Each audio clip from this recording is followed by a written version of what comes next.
Salam alaikum wa rahmatullah.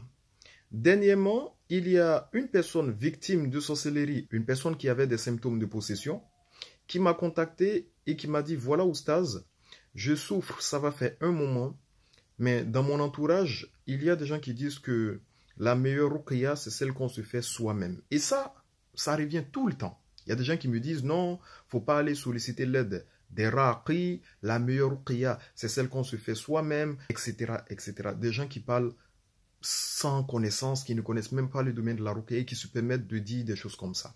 Qu'Allah Ta'ala nous pardonne. Donc j'en profite pour faire cette vidéo pour que ce soit clair. Écoutez, imaginez une personne qui n'a aucune connaissance des symptômes de la sorcellerie. Une personne qui n'a aucune connaissance des fonctionnements du monde invisible, qui ne sait pas comment les djinns fonctionnent, qui ne sait pas comment la sorcellerie fonctionne, qui ne sait pas comment même il faut faire la ruqya. Comment celle-là, elle peut se soigner? Comment? J'arrive pas à comprendre. Donc, il faut recontextualiser. C'est comme si une personne, elle a une migraine qui persiste et elle va consulter un généraliste. Le généraliste, c'est lui le spécialiste. Il va donner des examens, il va faire un diagnostic. Ah, on a trouvé ceci, on a diagnostiqué cela. Voici le traitement qui vous correspond. Allez-y, faites le traitement et ça va aller. Voilà, donc quand on ne connaît pas et qu'on est malade, on va chez un généraliste. Mais une personne, c'est comme si vous êtes en train de dire à une personne qui n'y connaît rien au niveau médical, tu es malade, mais la meilleure médecine, c'est celle que tu te fais à toi-même. Alors qu'elle ne connaît rien au fonctionnement de la médecine. Dans la ruqya, c'est pareil. Donc, une personne qui connaît la ruqya, qui sait comment ça fonctionne, bien évidemment que la meilleure ruqya, c'est la ruqya qu'elle va se faire à elle-même. Mais une personne qui n'y connaît rien, qui ne sait pas comment ça fonctionne, elle a le droit d'aller consulter un spécialiste au niveau de la ruqya qui va lui donner des conseils qu'il faut. Et voilà, dans la sunna, ça existe.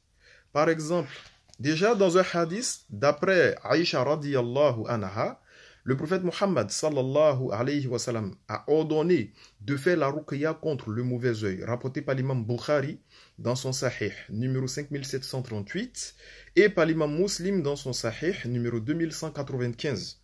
Le prophète sallallahu alayhi wa sallam lui-même, il a recommandé de faire la ruqya contre le mauvais œil. Maintenant, après, si tu connais, vas-y, tu le fais. Et qu'Allah facilite, grand bien te fasse. Mais si tu ne connais pas, tu as le droit d'aller solliciter l'aide de quelqu'un qui s'y connaît.